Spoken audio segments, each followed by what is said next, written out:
বাংলাদেশি হিন্দুদের ওপর নির্যাতনের কথিত অভিযোগ ও চিন্ময় কৃষ্ণ দাসকে গ্রেপ্তারের প্রতিবাদে সোমবার বিক্ষোভ সমাবেশ ডাকে আগরতলা হিন্দুত্ববাদী একটি সমিতি।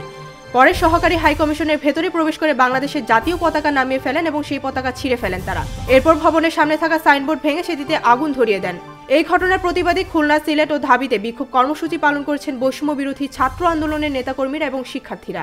আগরতলায় বাংলাদেশের উপদূতাবাসে হামলার জেরে অপ্রীতিকর পরিস্থিতি এড়াতে ভারতীয় দূতাবাস এবং উপদূতাবাসগুলোর সামনে নিরাপত্তা বৃদ্ধি করা হচ্ছে। সোমবার রাত থেকে ঢাকায় অবস্থিত ভারতীয় দূতাবাস এলাকায় বাড়তি নিরাপত্তা ব্যবস্থা গ্রহণ করেছে ঢাকা মহানগর পুলিশের ডিপ্লোম্যাটিক সিকিউরিটি বিভাগ। ডিপ্লোম্যাটিক সিকিউরিটি বিভাগের সূত্রে জানা যায়, ভারতীয় দূতাবাস কেন্দ্রিক স্বাভাবিকের তুলনায় মঙ্গলবার রাত থেকে নিরাপত্তা ব্যবস্থা আরও জোরদার করা হয়েছে।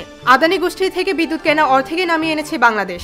2017 সালে তৎকালীন প্রধানমন্ত্রী শেখ হাসিনা সরকারের আমলে আদানি গোষ্ঠীর সঙ্গে বিদ্যুৎ চুক্তি হয় বাংলাদেশের। সেই চুক্তি অনুসারে বাংলাদেশে বিদ্যুৎ সরবরাহ করে আদানি গোষ্ঠী। তবে বাংলাদেশের থেকে কোটি কোটি টাকা বকেয়া রয়েছে আদানিদের। এই বকেয়া বিতর্কের আবহে এবার আদানির থেকে বিদ্যুৎ কেনা অর্থেকে নামিয়ে আনার সিদ্ধান্ত নিয়েছে প্রতিবেশী রাষ্ট্র।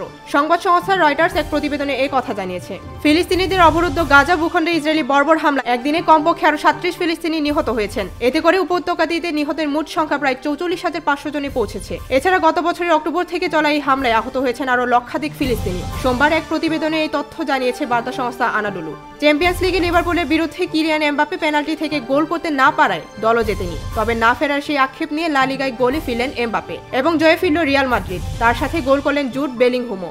গেটাফেকে 2-0 গোলে হারিয়ে লা লিগার পয়েন্ট তালিকায় দ্বিতীয় স্থানে উঠে এল রিয়াল। ফলে চাপ আরও বাড়ল শীর্ষে থাকা বার্সেলোনার।